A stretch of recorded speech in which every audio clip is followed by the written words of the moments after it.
बिस्मिल्लाहिर्रहमानिर्रहीम। अस्सलामु अलैकुम वरहमतुल्लाहि वबरकातुहू। नहमदुहु व नुसल्ली अला रसूलिहिल करीम, अम्मा बाद। डिफेंस एंड एनालिसिस टीवी के मुअज़्ज़ज़ नाज़रीन, मैं हूं आपका होस्ट कासिम। उम्मीद है आप सब खैरियत के साथ होंगे। आज की वीडियो में हम आपको दिखाएंगे कि किस तरह मोटरवे पुलिस ऑफिसर की करामत से दोनों टांगों से मजूर शख्स 49 सेकंड में अपने पाँव पर न सिर्फ खड़ा हो गया बल्कि अच्छी खासी स्पीड में चलने भी लग गया। गुफ्तगू के इख्तिताम पर मोटरवे पुलिस ऑफिसर की करामत लाइव फुटेज में दिखाई जाएगी। यहाँ पर मैं अपने मुअज़्ज़ज़ नाज़रीन से गुजारिश करूंगा कि जो सही हकदार हैं इनकी पर्दे में रहकर मदद करें। हजरत अबू हुरैरा रज़ी अल्लाह ताला अन्हु कहते हैं कि नबी करीम सल्लल्लाहु अलैहि वसल्लम ने फरमाया, इस ज़ात की कसम जिसके हाथ में मेरी जान है, अगर कोई शख्स अपनी रस्सी उठाए और लकड़ी का गट्ठा अपनी पीठ पर लाद कर लाए तो ये इससे बेहतर है कि जाकर किसी से सवाल करे और वो इसे दे या ना दे।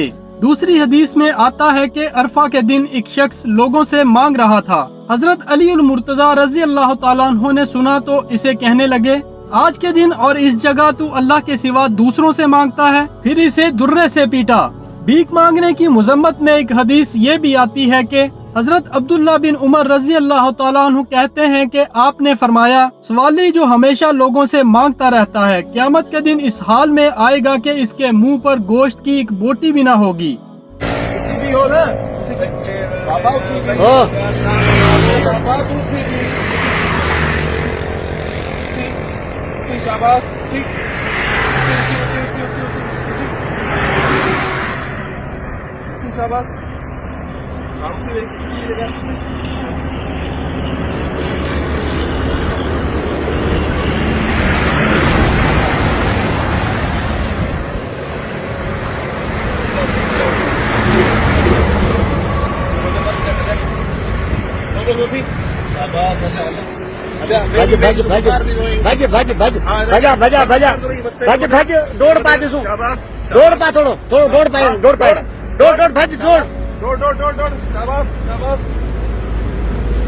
उम्मीद करता हूँ आपको ये वीडियो पसंद आई होगी। मजीद वीडियोस के लिए चैनल सब्सक्राइब करें और बेल आइकन पर क्लिक करें। अफवाज पाकिस्तान पाइंदाबाद, पाकिस्तान ता क़यामत जिंदाबाद।